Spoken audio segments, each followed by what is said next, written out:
하나님의 말씀을 이 시간에 함께 봉독하겠습니다. 하나님의 말씀은 요한계시록 2장 8절로 11절까지의 말씀입니다. 요한계시록 2장 8절로 11절 신약성경 400페이지에 있습니다.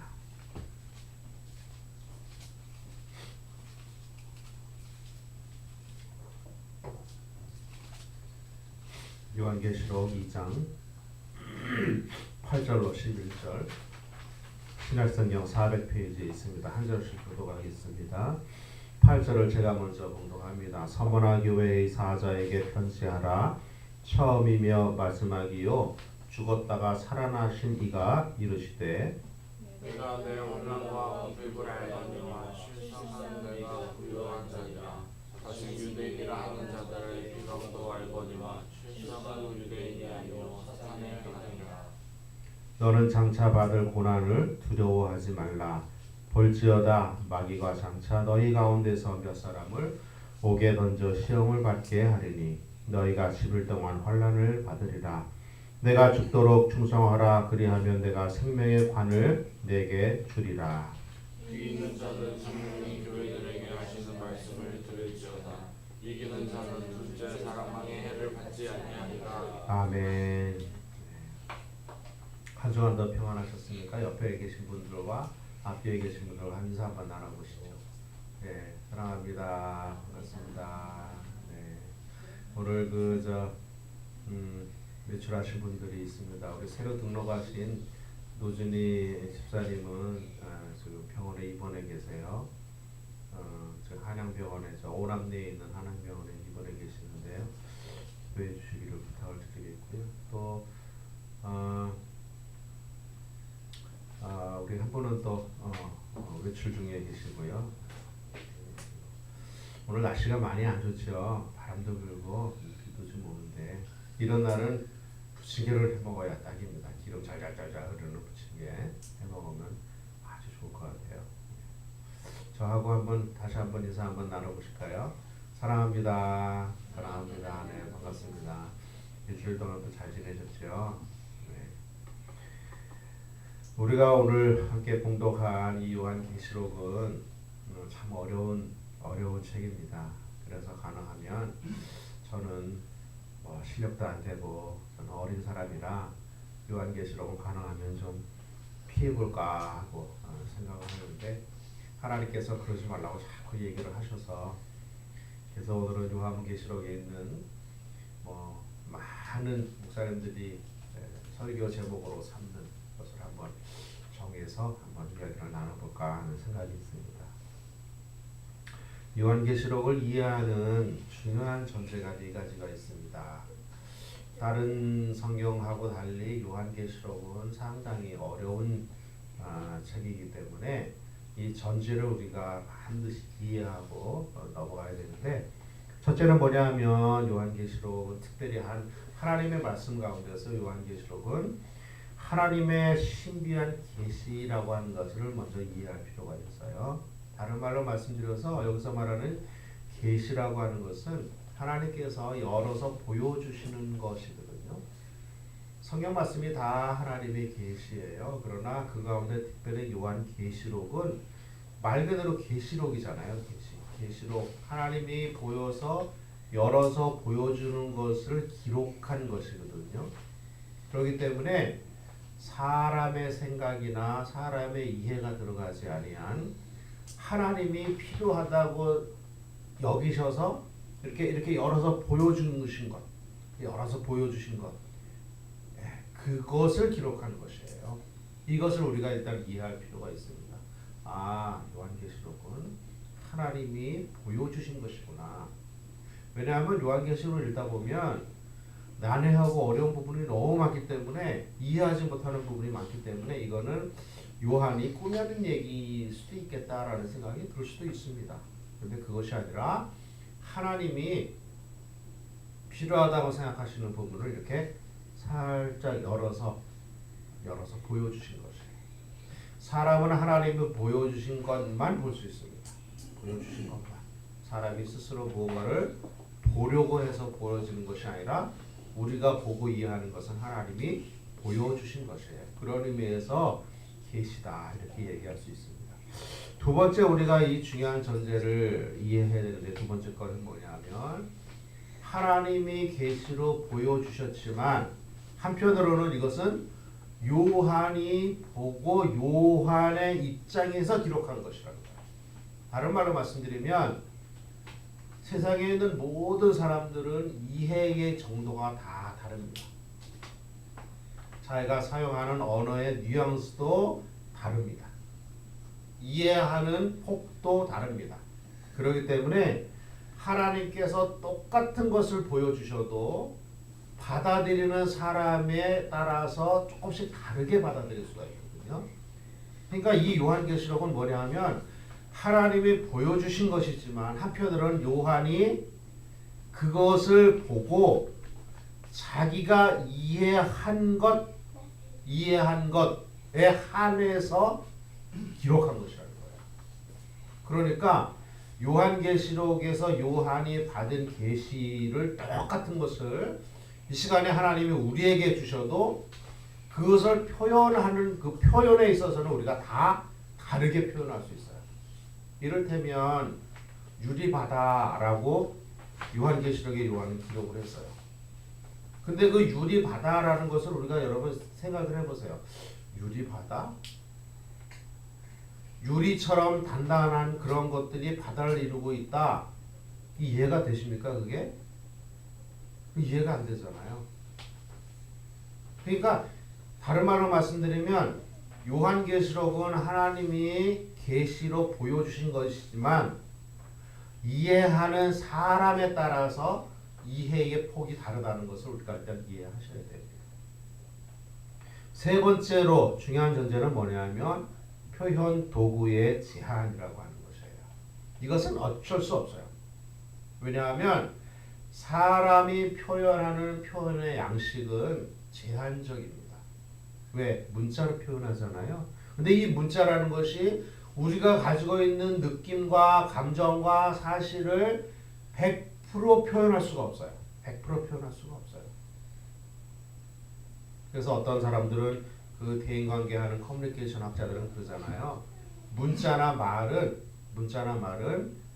전하는 뜻의 뭐 10% 이하만 전할 수 있다. 나머지는 느낌, 표정 뭐 이런 걸로 전해진다고 그러잖아요. 문자로는 우리가 보는 것은 이 요한계시록에는 문자잖아요. 문자는 온전하게 표현을 할 수가 없어요. 온전하게. 제한적일 수밖에 없다라고 하는 거예요. 네 번째는 뭐냐면 그것을 보는 우리도 역시 주관이 들어있습니다. 왜냐하면 사람은 누구나 다 배움의 정도가 다르고 이해의 정도가 다 다르기 때문에 똑같은 언어를 우리가 보아도 이해하는 것이 다 달라요. 그러니까 얼마나 이 요한계시록에 어려운 부분들이 많겠어요. 왜냐하면 하나님이 열어서 보여주신 계시 자체도 신비하고 어려운 것인데 그것을 본 요한의 입장도 제한적이고 표현한 요한의 그 언어도 역시 제한적이고 그 제한적인 표현을 보는 우리도 제한이 있기 때문에 하나님이 보여주신 계시가 우리에게 온전하게 팩트 그 자체로 사실 그 자체로 전해지는 것은 거의 불가능하다라고 우리가 알아야 됩니다. 또 요한계시록을 우리가 이해할 때에 중요한 것을 하나 또 이해해야 되는데 그것은 뭐냐면 사도 요한이 기록했고 pat모섬에서 기록을 했고 이 요한은 장수한 제자잖아요. 오래 살았어요. 오래 살았습니다. 이렇게 나이 많은 분이 pat모섬에서 외롭게 혼자서 하나님의 계시를 보고 기록을 한 이 요한계시록은요 여러 가지 것들이 있습니다. 사실적인 면도 있고요, 또 비유적인 것도 있고요, 환상적인 것도 있고요. 이런 것들이 혼합되어져 있는 기록이 바로 이 요한계시록이에요. 그래서 어떤 사람들은 이야기합니다. 요한계시록을 문자대로 이해하지 않으면 잘못된 것이라 이야기하는데 그 말이 잘못된 것이에요. 왜냐하면 요한계시록은 문자 그대로 이해하면 안 되는 것이에요. 거기에는 사실적인 것도 있지만 거기에는 사실적인 것 이외에 환상적인 것, 비유적인 것도 많이 담겨져 있거든요.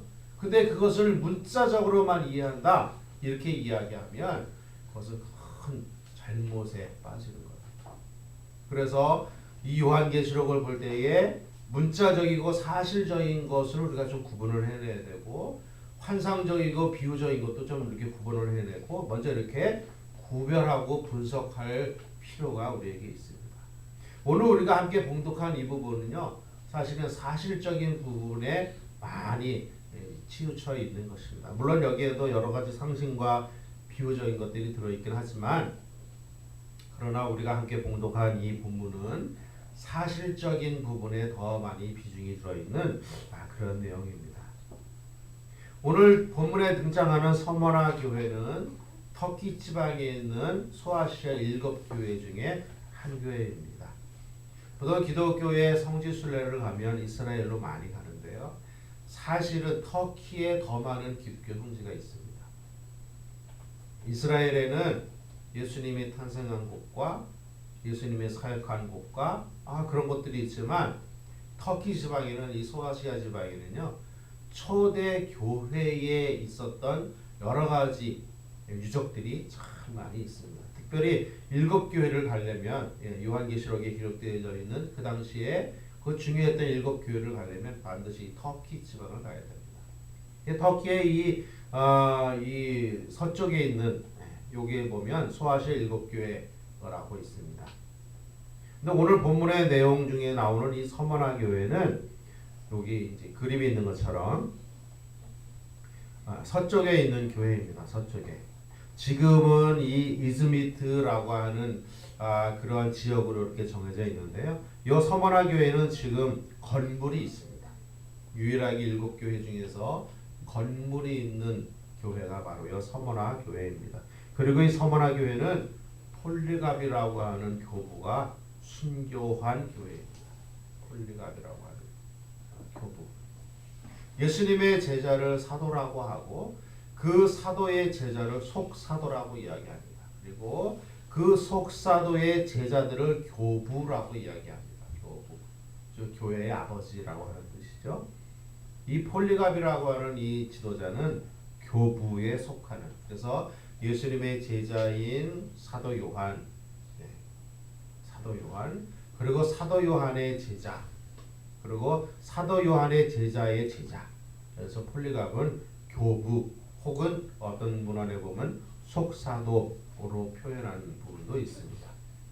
어쨌든 이 폴리갑이라고 하는 이분이 서머나 교회에서 핍박을 당해서 지도자로 있다가 핍박을 당해서 순교를 당했는데요.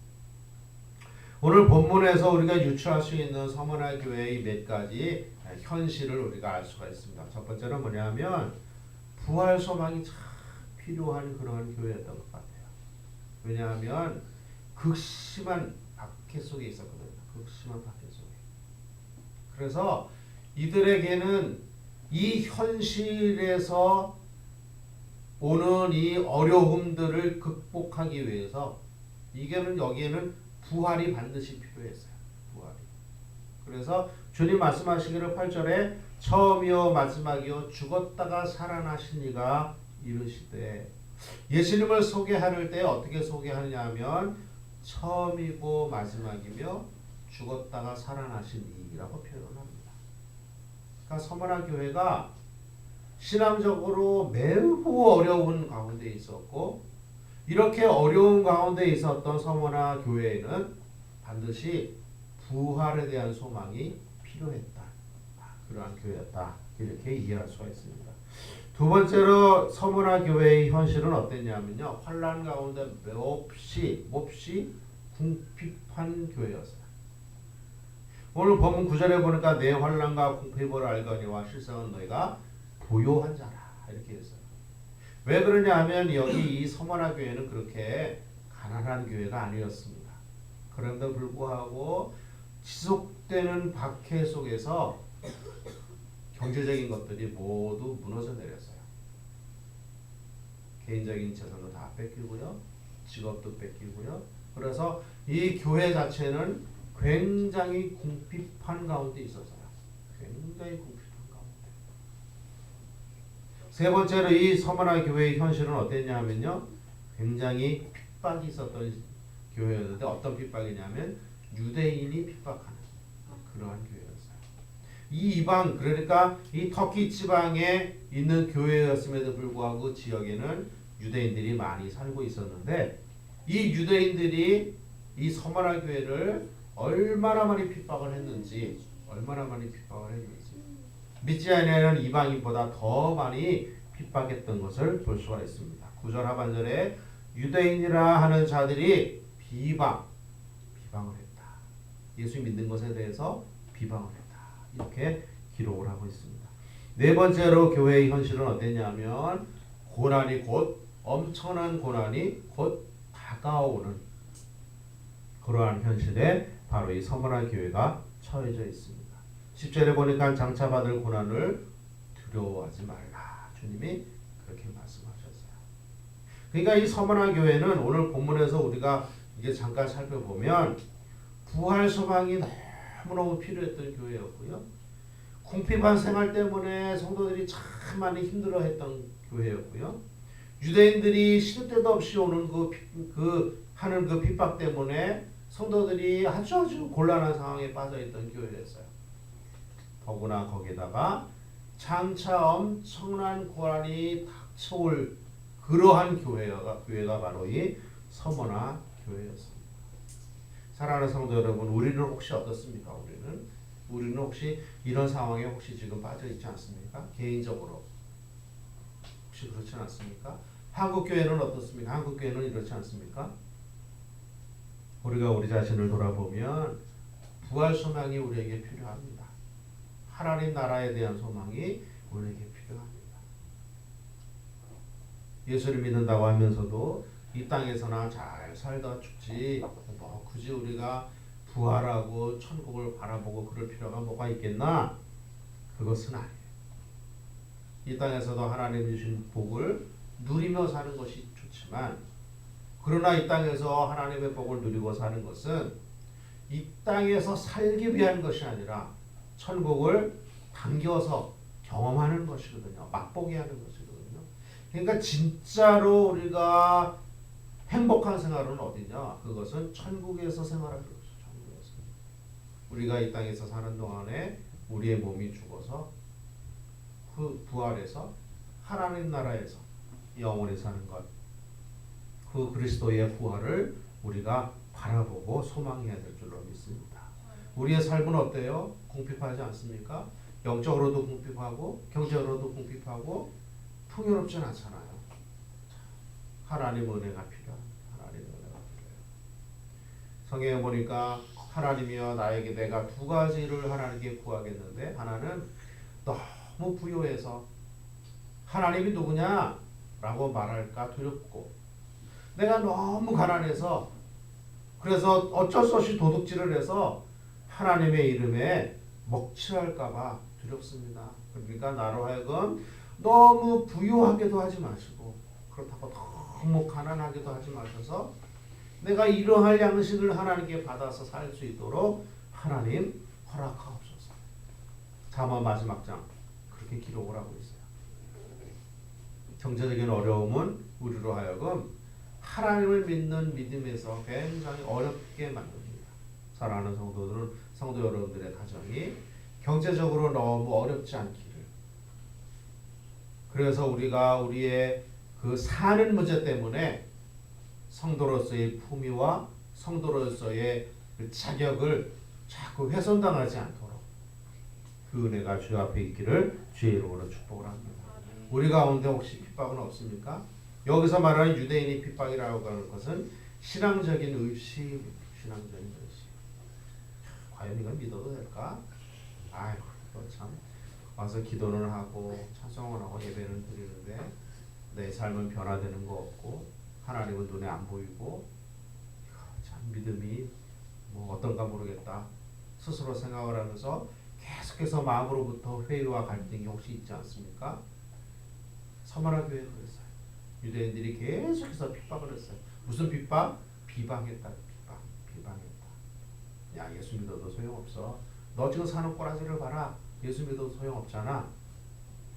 그런 생각이 외부에서부터 나에게 오기도 하지만 내 속에서 일어나기도 해요. 내 속에서. 다가오는 고난을 이 서머나 교회는 지금 바라보고 있습니다. 우리도 역시 평생 살다 보면 예수 믿는다는 것 때문에, 정직하게 산다는 것 때문에, 말씀대로 산다는 것 때문에 예기치 않은 억울함을 당할 때도 있고 원하지 않는 자리에 가기도 해요. 정직하게 살면 손해본다고 하는 것이 이 나라의 젊은이들에게 팽배해 있어요. 정직하게 살으라고 하는 교훈을 받기는 하지만 정작 정직하게 사는 사람은 그다지 많지 않습니다. 하나님께서는 계속 정직해라, 순전해라, 신실해라 계속해서 말씀하시지만 그리고 우리는 그 말씀을 듣지만 실제로 정직한 삶은 우리에게 그렇게 많지 않습니다. 왜요? 정직하게 살다 보면 해코지를 당하고 신실하게 살다 보면 손해를 당한다는 것을 우리는 이미 경험을 통해서 알고 있잖아요. 알아요. 그래서 그렇게 살기 싫어해요. 그런데 성경은 계속해서 정직해라, 신실해라, 사랑스러워라, 아름다워라, 참아라, 용서해라, 사랑해라 계속해서 우리에게 요구하고 있어요. 그래서 우리는 그렇게 하려고 해요. 하다 보면 손해보고 하다 보면 좌절하고 하다 보면 원하지 않는 자리에 내가 가고 그래서 내가 좌절하고 낙심하고 그럴 때가 있습니다. 이럴 때에 주님이 우리에게 말씀하세요. 어떤 말씀? 두 가지 말씀을 하시는데요. 서머나 교회에 주님께서 말씀하신 그 현실에 대한 처방이 두 가지가 있습니다. 곧 우리에게도 하시는 말씀입니다. 우리에게도 하시는 말씀인데 어떤 말씀을 하시냐면 첫 번째로 두려워하지 마라. 두려워하지 마라. 두 번째로 충성해라. 두려워하지 마라. 충성해라. 첫 번째로 이 두려워하지 말라라고 하는 것을 우리가 잠깐 살펴볼 텐데요. 사랑하는 성도 여러분, 두려워하는 것은 꼭 아셔야 돼요. 두려워하는 것은 감정입니다. 두려운 것은 사실이 아니에요. 두려워한다라고 하는 것은요, 우리가 느끼는 감정이에요. 감정. 이것을 우리가 반드시 이해하고 있어야 돼요.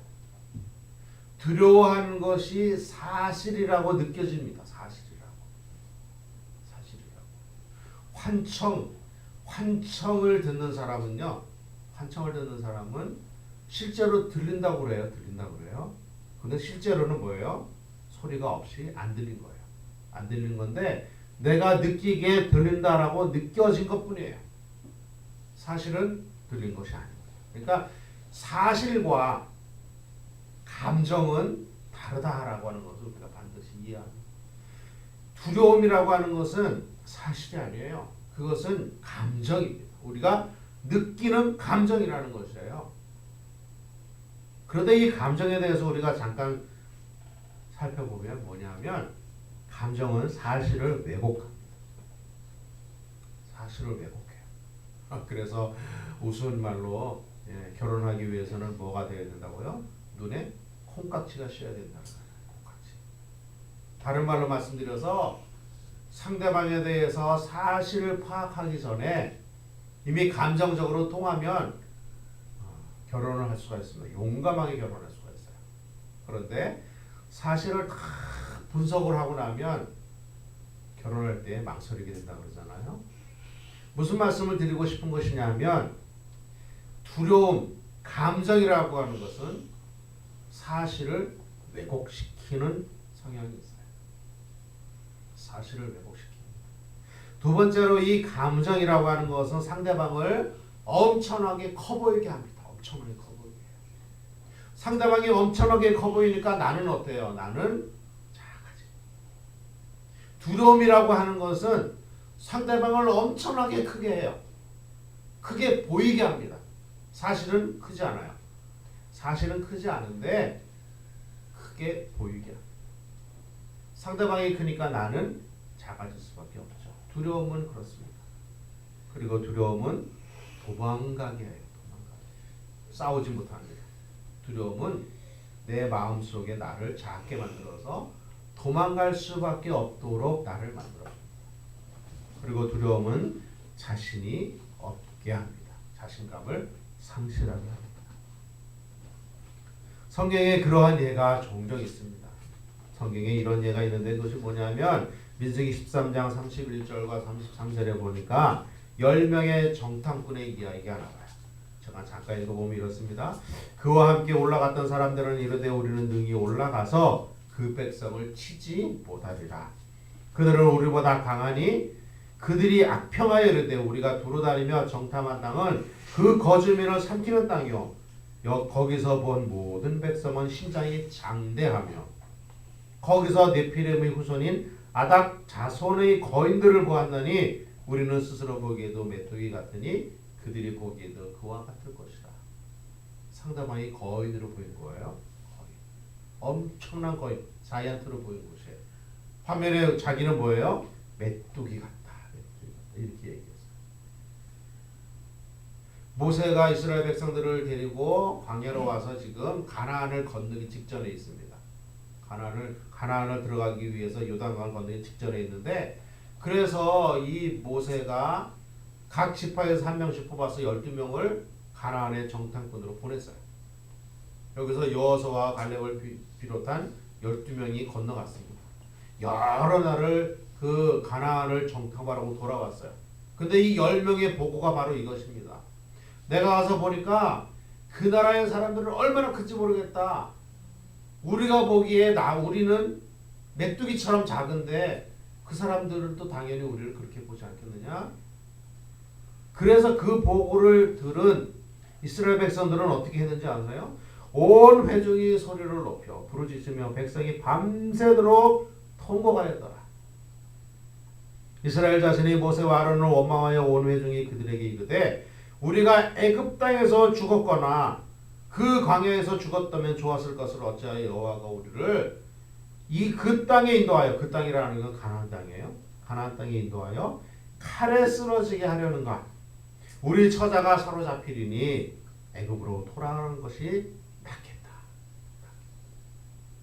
그래서 실제로 돌아가려고 일부는 돌아가려고 했어요.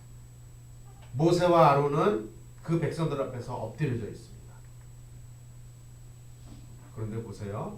이 두려움을 느낀 10명, 이 10명은 상대방이 엄청나게 커 보였고 자기는 메뚜기 같다고 느꼈어요.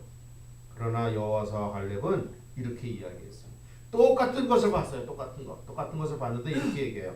그 땅을 정탐한 자 중 눈의 아들 여호수아와 여분네의 아들 갈렙이 자기들의 옷을 찢고 이스라엘 자손의 온 회중에게 말하여 이르되 우리가 두루 다니며 정탐한 땅은 심히 아름다운 땅이라. 다르잖아요. 심히 아름다운 땅이다. 여호와께서 우리를 기뻐하시면 우리가 그 땅으로 우리를 그 땅으로 인도하여 들이시고 그 땅을 우리에게 주시리라. 이는 과연 젖과 꿀이 흐르는 땅이니라. 다만 여호와를 거역하지 마라. 또 그 땅 백성을 두려워하지 마라. 그들은 우리의 먹이라. 그들의 보호자는 그들에게서 떠나갔고 여호와는 우리와 함께 하시느니라. 그들을 두려워하지 말라 하나 온 회중이 그들을 돌로 치려. 똑같은 것을 봤어요. 똑같은 것을 봤는데 두려움이 있는 10명은 자이언트라고 표현을 했고 하나님이 함께 하셔서 믿음으로 두려움을 물리친 여호수아와 갈렙은 우리의 먹이라고 표현했어요. 옛날 성경에는 우리의 밥이라고 표현합니다. 그들은 우리의 밥이라 먹어치우자. 사랑하는 성도 여러분, 두려움은 사실이 아니에요. 두려움은 상대방을 크게 만들고 나를 작게 만들어요. 두려움은 감정일 뿐입니다. 그러나 이 두려움이 너무나 커서 우리를 너무너무 작게 만들죠. 도망가게 합니다. 또 똑같은 예가 성경에 또 있어요. 사무엘상 17장 24절에 보니까 이스라엘 군사들이 얼마나 두려워했는지 이스라엘 모든 사람이 그 사람을 보고 그 사람은 블레셋의 골리앗입니다. 두려워하여 그 앞에 도망하여 이스라엘 사람들이 이르되 너희가 이 올라온 사람을 보았느냐? 참으로 이스라엘을 모욕하러 가도다. 두려워서 도망갔어요. 그러나 다윗은 이렇게 얘기합니다. 다윗이 곁에 서 있는 사람에게 말하여 이르되 이 블레셋 사람을 죽여 이스라엘의 치욕을 제거하는 사람에게는 어떠한 대우를 하겠느냐? 이 할례받지 않은 블레셋 사람이 누구기에 살아계신 하나님의 군대를 모욕하겠느냐? 그러면서 계속해서 이야기합니다. 다윗이 사울에게 말하되 그로 말미암아 사람이 낙담하지 말 것이라. 낙담하지 말 것이라. 두려워하지 말 것이라. 두려워하지 말 것이라. 주의 종이 가서 저 블레셋 사람과 싸우리라. 두려움이 있는 사람과 두려움이 없는 사람은 차이가 있어요. 두려움이 있는 사람은 도망가지만 두려움이 없는 사람은 싸웁니다. 주님께서 사대교회에 이 말씀하신 이 두 가지 처방 중에 한 가지는 두려워하지 말라. 두려워하지 말라. 두려우면 사실을 왜곡하고 상대방을 크게 하고 나를 작게 만들고 도망가면 두려워하지 마라. 두 번째로 주께서 말씀하신 그것은 주님께서 말씀하신 것은 충성하라. 충성하라. 충성하라는 뭐예요? 부담스럽고 참 이거는 참 불편한 말씀이에요. 사실은. 왜냐하면 보통 우리가 여기서 말하는 죽도록 충성하라 이것은 교회 임직식 때 많이 이야기를 합니다. 교회 임직식 때 장로가 되거나 안수입사가 되거나 권사가 되거나 뭐 이렇게 교회에서 임직을 할 때에 권면하는 말씀으로 죽도록 충성하세요라고 이야기를 합니다. 그러나 사실 이 본문은 그런 내용이 아니에요. 그런 내용이 아닙니다. 충성이라고 하는 것, 여기서 말하는 이 충성이라는 것은 뜻이 조금 다릅니다. 어떤 뜻이냐면 이런 겁니다. 한문으로 표현하면 이런 것인데요. 마음의 가운데라고. 마음의 가운데. 이것이 충성하다 내 충자. 무슨 뜻이냐면 우리의 마음의 가장 중앙에 예수 그리스도를 모신 삶, 이것이 충성이에요. 장로가 되기 위해서, 안수집사가 되기 위해서, 또 권사가 되어서 교회를 지극정성으로 받들어라 이런 의미에서 충이 아니고, 이 본문에서 말하는 충은 마음속에, 우리의 마음속에, 우리의 삶 속에, 우리의 생활 속에 예수 그리스도를 가운데 모셔라. 이것이 충성이에요. 이것이 충성이에요. 이렇게 충성하다 보면 자연적으로 우리에게 주어진 직분에 감사함으로 충성하게 되는 것이죠. 앞뒤가 바뀌면 안 되는 것이에요. 우리의 마음에 예수 그리스도가 가운데 자리 잡지도 않았는데 직분 때문에 내가 충성해야지.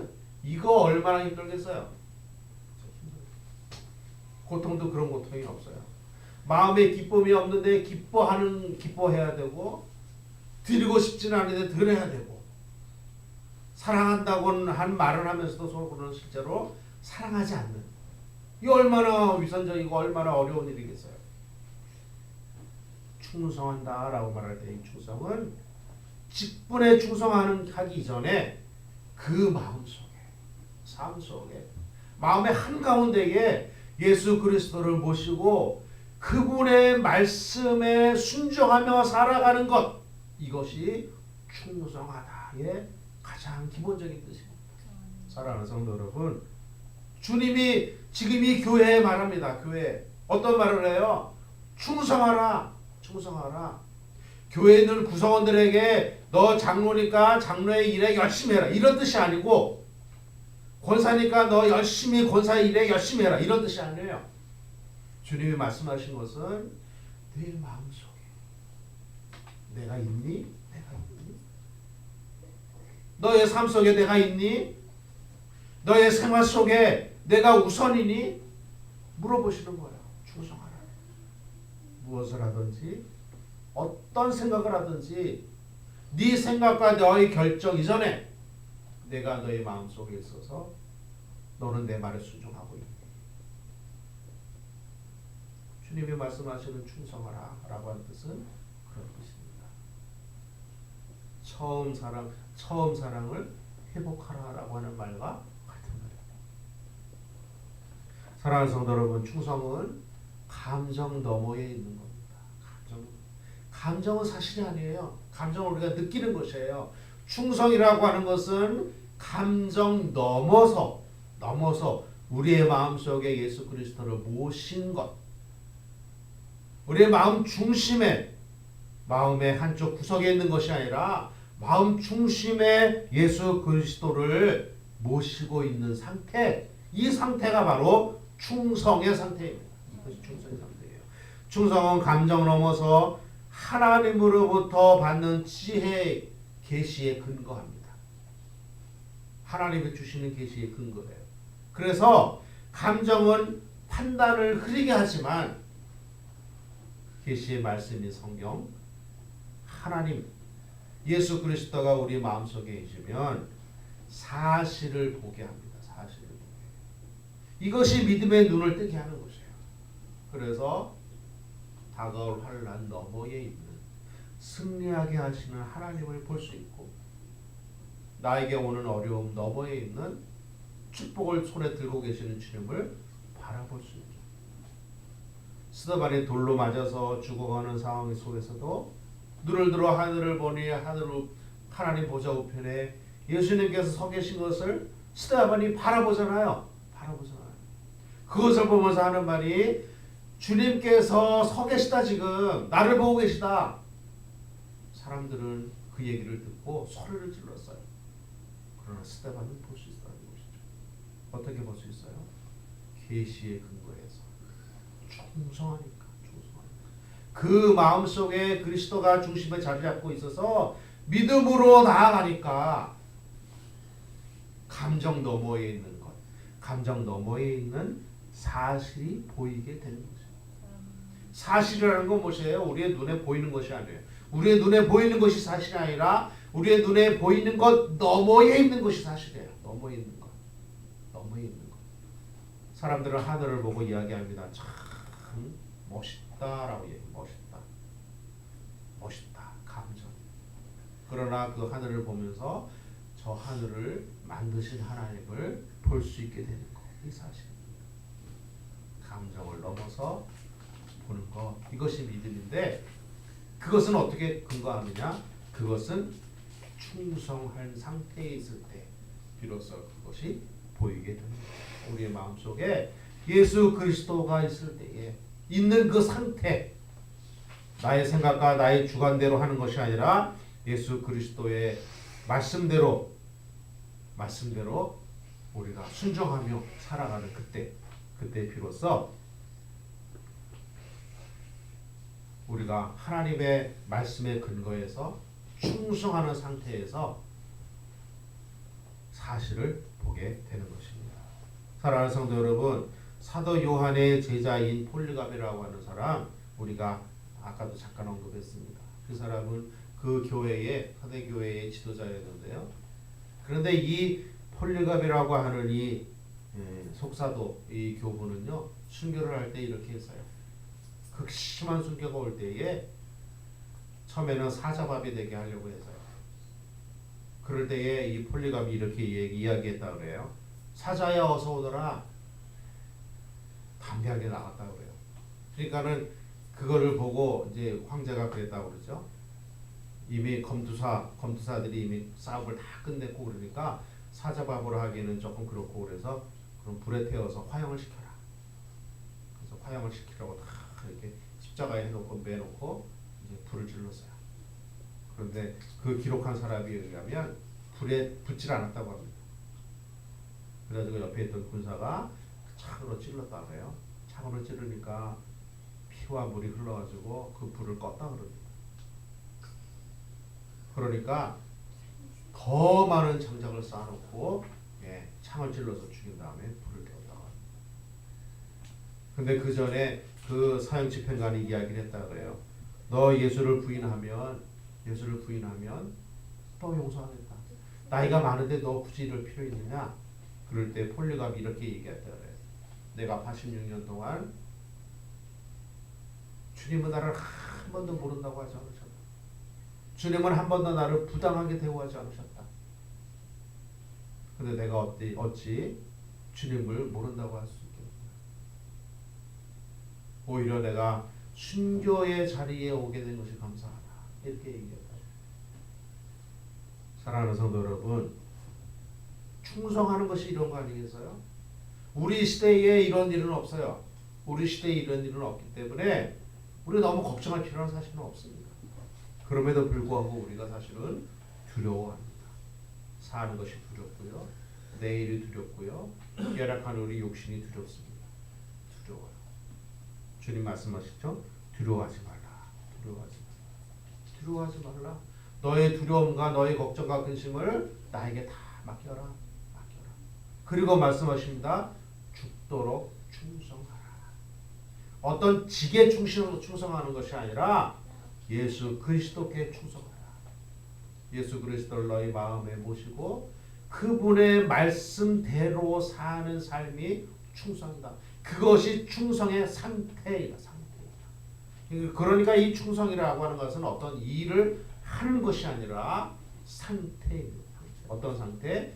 예수 그리스도를 마음의 중심에 모시고 있는 상태. 이것이 바로 충성이라고 하는 것입니다. 사랑하는 성도 여러분, 축복합니다.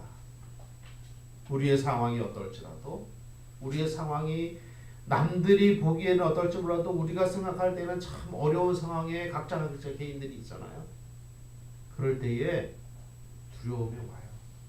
육신의 연약함 때문에 두렵고, 경제적인 어려움 때문에 두렵고, 나이 들어가는 것 때문에 두렵고, 나라가 돌아가는 것을 보면 두렵고, 두려운 요소들이 우리에게 참 많이 있어요. 그러나 주님 말씀하시기를 두려워하지 마라. 그리고 계속해서 말씀하시기를 충성하라. 충성이 뭐예요? 마음속 중심에, 삶의 중심에 그리스도를 모시고 있는 상태. 그래서 그분이 어떤 말씀을 하시든지 그 말씀에 순종하는 자세로 있는 것, 그것이 충성의 상태입니다. 그러면 감정 너머에 있는 주님의 축복을 바라볼 수 있고, 두려움 너머에 있는 주의 보호하심을 바라볼 수가 있게 됩니다. 평생 사는 동안에, 우리 모두가 평생 사는 동안에 이 주님의 말씀이 우리의 마음속에 깊이 박혀서 이 말씀대로 살아가는 은혜가 있기를 주의 이름으로 축복합니다. 기도하겠습니다. 하나님 아버지, 주의 은혜를 감사합니다. 어려움 당하고 있는 사대교회에 주님 말씀하시기를 두려워하지 말라. 두려워하지 말라. 죽도록 충성하라. 그 말씀이 우리에게 하시는 말씀인 걸로 이 시간을 받습니다. 개인적인 두려움이 있을 때에 두려워하지 않게 하시고, 우리가 어떤 형편에 있든지 주님을 마음속에 중심의 가운데에 모신 상태로 살게 하여 주시옵소서. 두려워하지 않게 하시고 충성된 상태로 살아가는 믿음의 사람들이 다 되도록 주님 인도하여 주시옵소서. 예수님의 이름으로 기도하옵나이다. 아멘.